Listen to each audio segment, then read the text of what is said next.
Hi, Drumming Evil here, and welcome to the teardown video of my Peavey Mark IV bass head.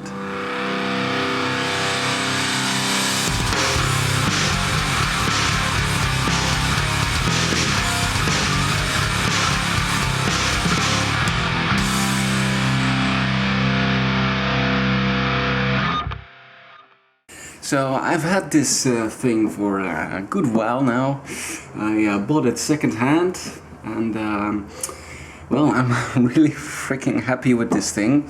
It's not broken, but these three pots and maybe some others as well need a little cleanup. They are crackling a lot, and at certain positions they don't conduct very well.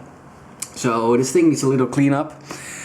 So I can have a proper sound again, because I was planning to record a bass video today. Yes, today is Thursday, and well, I plugged everything in, turned it on, and well, the bass sound that came out of this sounded more like farts than an actual bass sound. So yeah, this thing needs a little cleanup. Before I begin, I just want to give a little quick overview. I know I've made a video about this thing before in which I explained how I have it set up and so I won't go in detail as much, but just a little short overview of the functionality this thing has to offer, because it's an absolute beast and it's super versatile, so I think it deserves it. So as you can see, there's quite a few inputs and outputs in this thing, beside of course the speaker outputs on the back. First of all, over here we have the input section, and it's two channel, and this is channel A, this is channel B. This is the two main inputs for high gain and low gain. Both channels also have an insert for effects.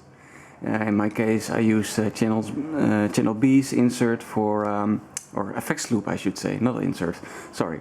I use channel B's effects loop for my distortion channel. Quick overview of channel A and B. There's on both channels there's pre and post gain, here and here. And they're a little different though. Channel A has your standard low, mid, high equalization. But it also has a crossover.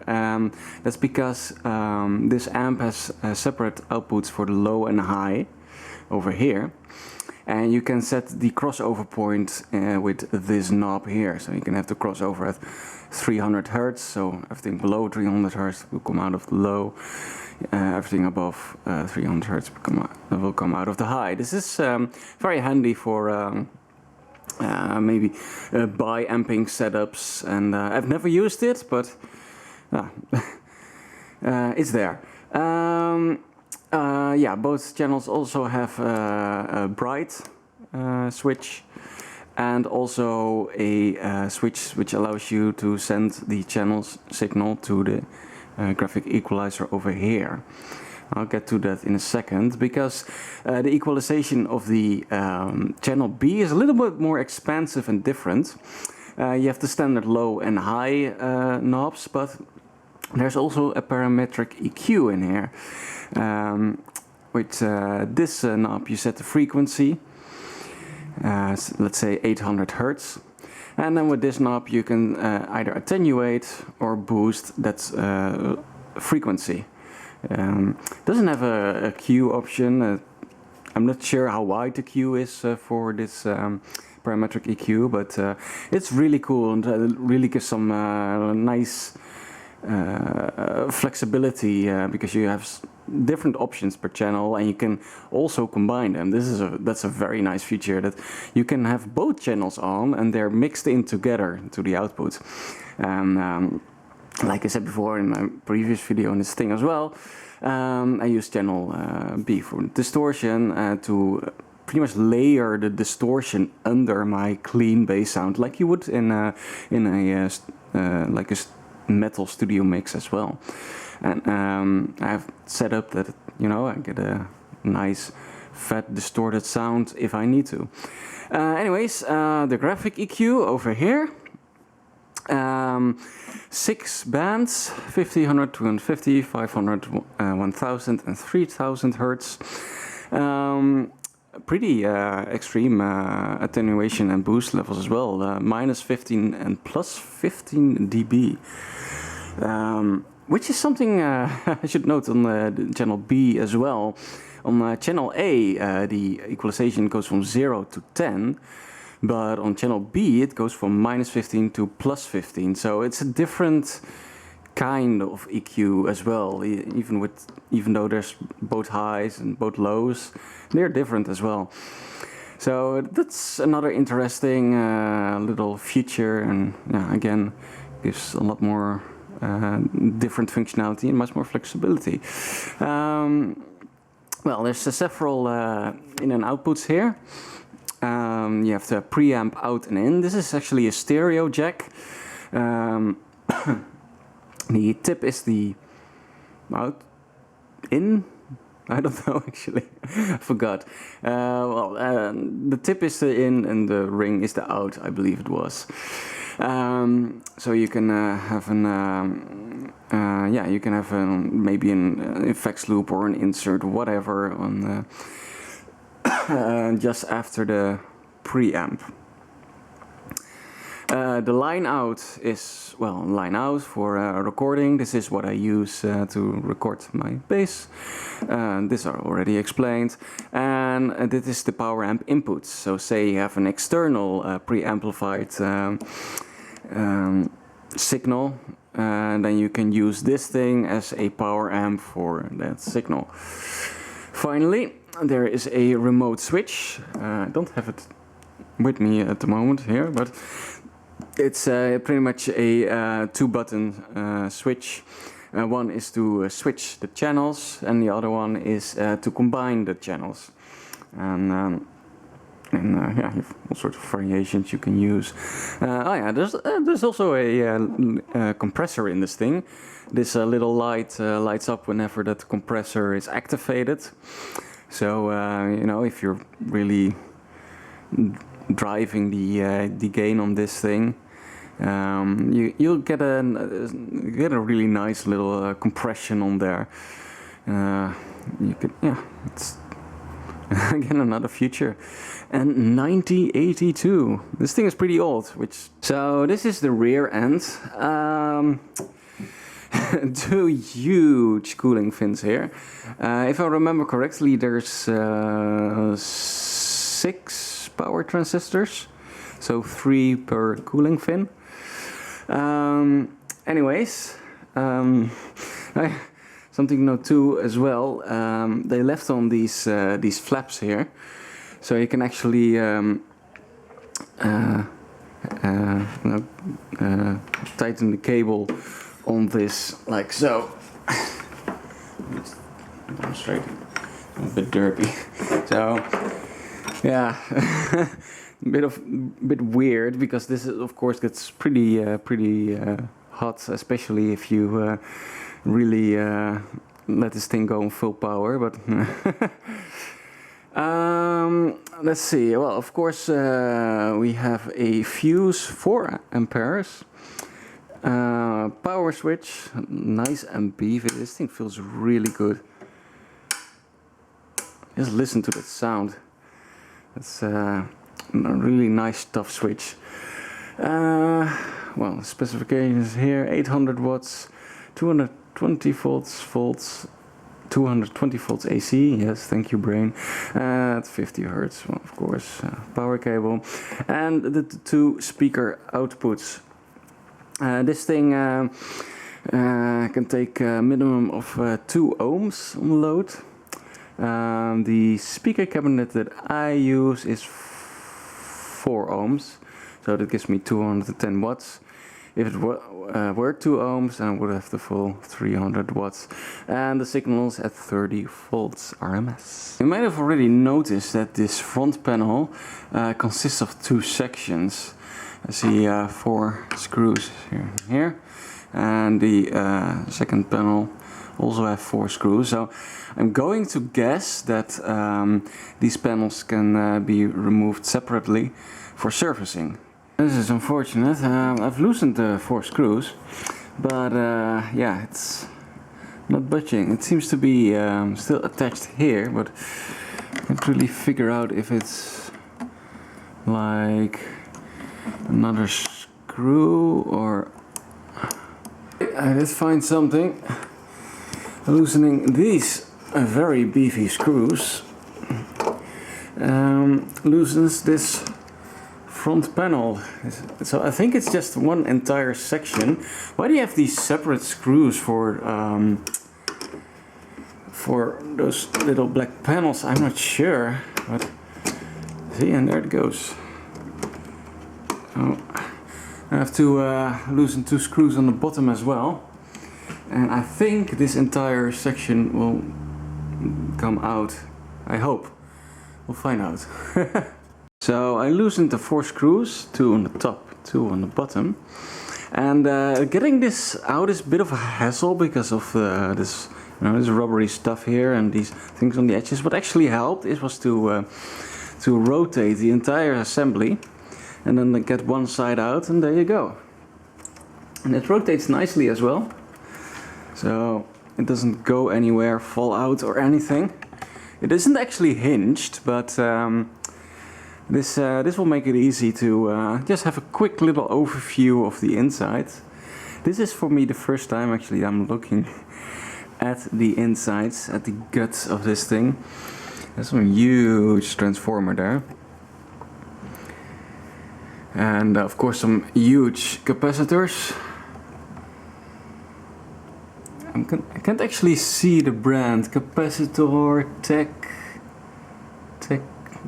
Capacitor Technics or something? I'm not sure. It's really hard to read at this angle. Oh well. So let's just have a quick look at the amplifier section. And I was actually wrong. There is 8 power transistors in here. Look at that. 1, 2, 3, 4, 5, 6, 7, 8. So that's 4 power transistors. Even per cooling element. Let's see them attached on there.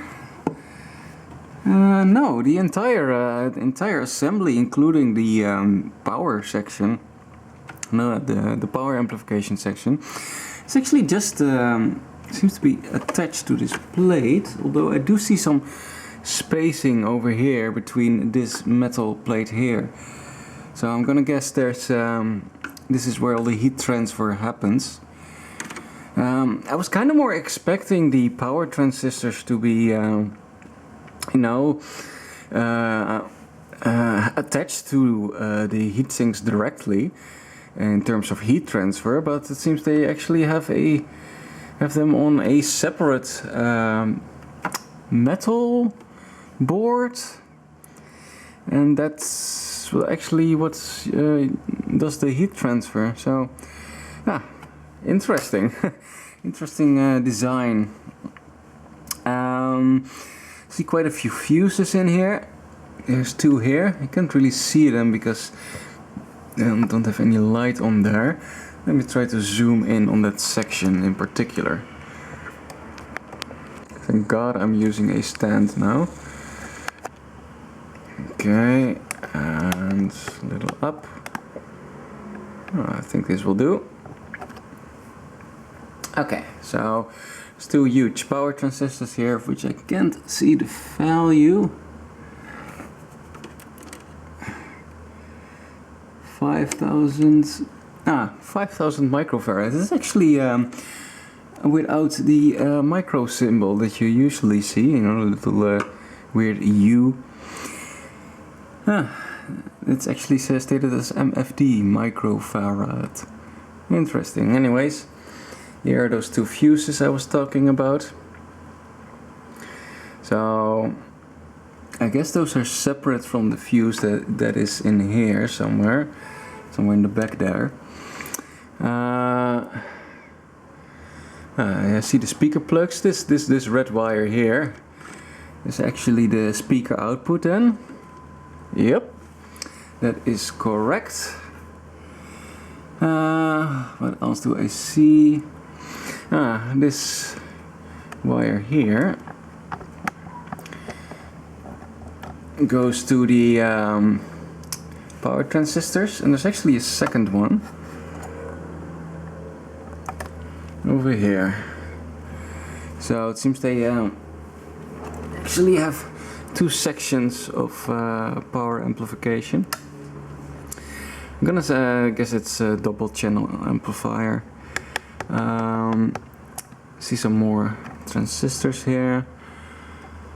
I think this is probably the the only IC on this entire board. Oh no, there's another one here. So two ICs. Still not that much. I'm going to guess that this is maybe a quad op amp, and maybe this a dual or single op amp. This large cable here that goes to these connections here actually goes to the board with all the knobs and switches. So I'm gonna guess this is also a bit of a control section, perhaps, or maybe the entire control section is on the control board as well, but we'll have to look at that later. Now there is something interesting I've been spotting this entire time, and I'm gonna try to zoom in on that particular power transistor. Excuse the shaking. And that's this little odd construction here. I'm really wondering what this is. As you notice, it's also very dirty, and look at this. So much, a lot of grime on this because the cooling, or I should say the vent, the only vent in this thing is right above this section. So all the dirt that falls into here, that falls right on top of the power transistor. So that's a bit interesting. So this power transistor in particular has a interesting little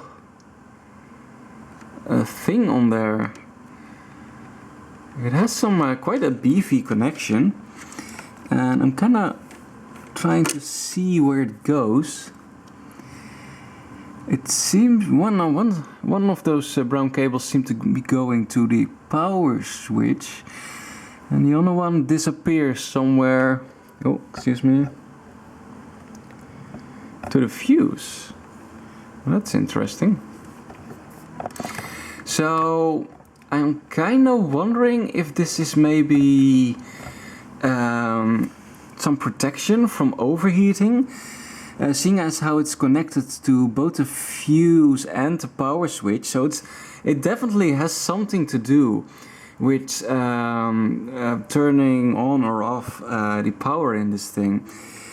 I'm going to guess that this is a thermal security, thermal protection. That maybe if this particular power transistor gets too hot, that this thing switches off, breaks the connection or something.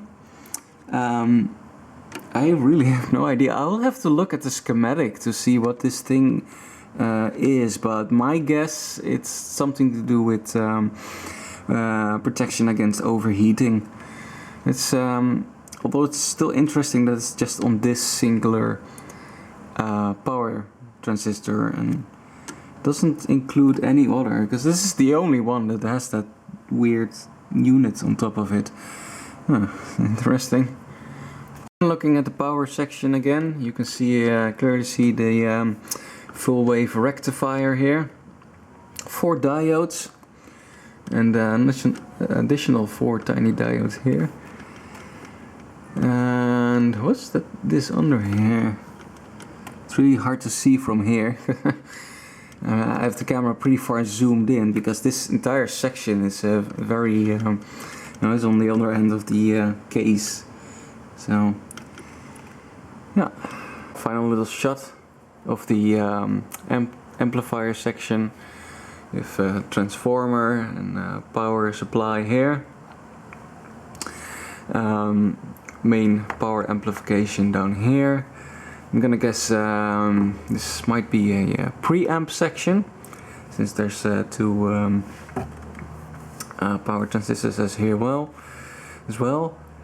And I think this will be more a this might be more equalizing or something. I'm not sure if it actually happens on this other board that we're gonna look at in a second, with all the pot meters and switches.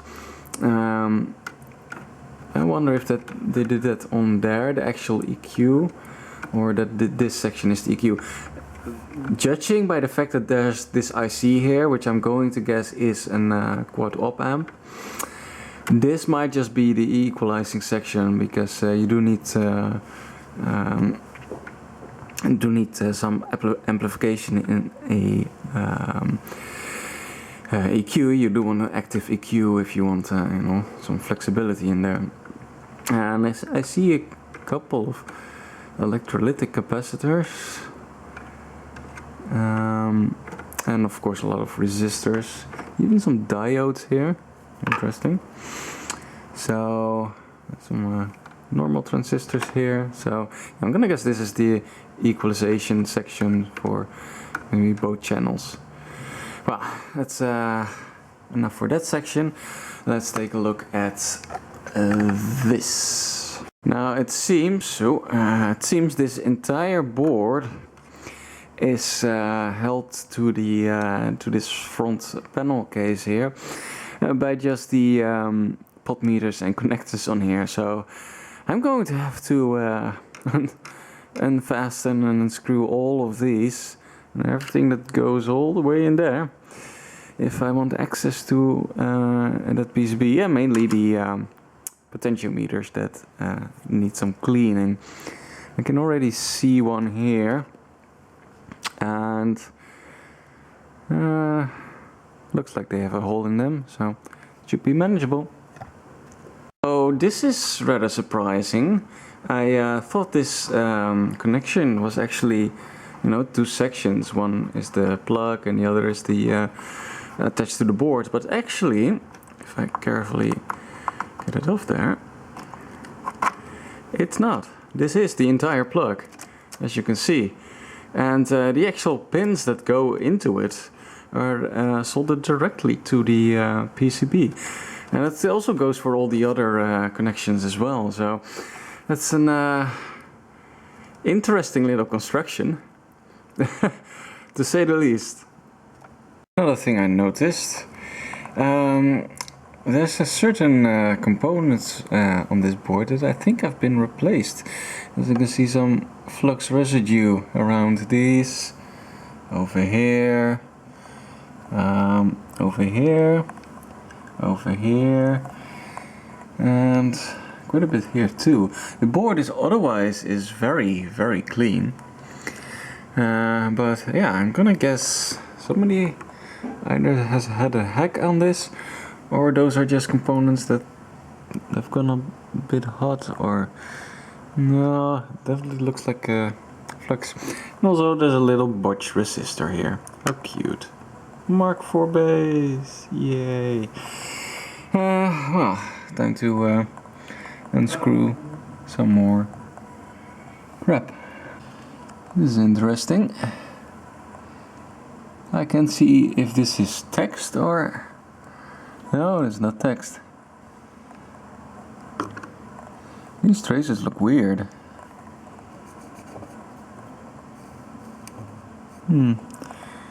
It's almost like the there's been there's some bubbling in the coating in there. See here, here, along here. I hope that doesn't give any issues in a few years. Well, but otherwise the board looks fine. Look what I found here! Some autographs I'm going to guess these are perhaps the people who assembled this thing. I can imagine that most of it went by hand, since this thing is from 82 somewhere. Or maybe the testers, who knows. It's certainly on the inside, so I can imagine maybe they tested this front panel. And they were like, well, I'm gonna put my signature on there and say that's okay. Wonder if we'll find any more signatures. Would be cool. A little tip as well: if you need some pliers to you know, remove or fasten all these bolts, put a little tape on the ends of it. That will protect the plastic from being scratched, although this is very hard stuff. And yeah, will keep everything looking pretty. Well, you still can use this thing to fasten the things. Beautiful. So I removed some of the knobs already, and this is interesting. These are all different colors. It's like a little disco going on here.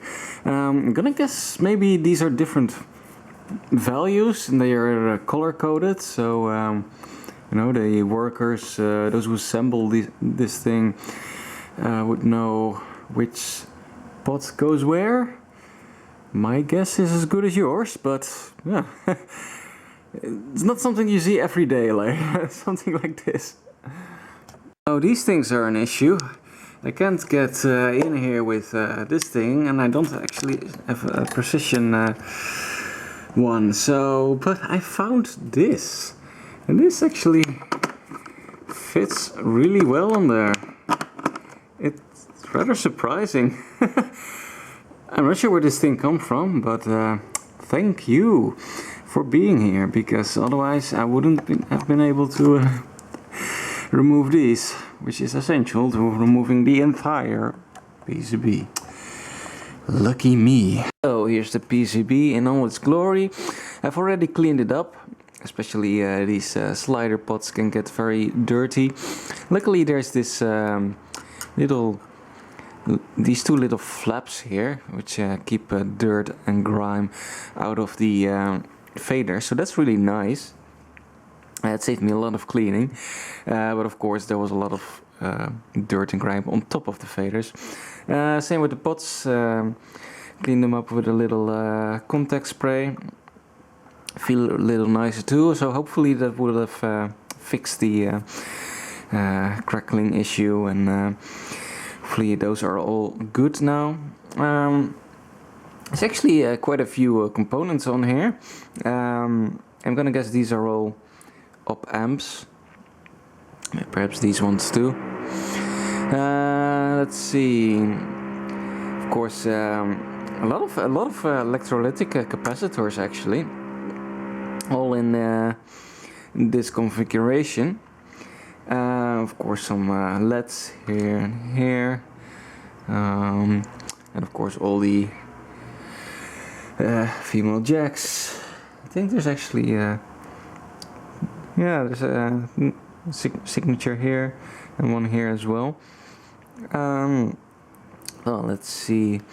These pots are actually pretty interesting. A closer look on the pots. As you can see, these pots have an interesting standoff configuration. They all have this extra connector here to keep them separated from the board, which actually leaves a lot of space for the PCB designer to place components. So that's quite an advantage, and you see some, let's see, some dual ganged pots, I think these are, maybe not. Kind of, no, this bottom plate actually isn't connected, and it goes for all these too. So, I'm not sure why they have that configuration. This is definitely a dual gang pot though. This is the parametric EQ, the shift knob. Yeah, it's figured that that one has two two potentiometers in there, and this one here is the crossover, I think. Yeah, that one. This one is the crossover, so figures that one has a dual potentiometer as well. They're pretty much similar in configuration. And again, all the interesting coloring on the axis. Oh, what else is there? So I'm going to put this all back together. At least the front plate first, and turn it on, see if everything is crackle free and or if it needs further cleaning. I don't think so. It wasn't that bad. So and yeah, give the general case a little bit of a cleanup, and then I should have a fully working bass head again. So yeah, it was the a quick little teardown and look inside of the Peavey Mark IV. Hope you enjoyed this video. And if you did, of course, like, comment, subscribe, all that shit. And I'll see you guys next video. Bye bye.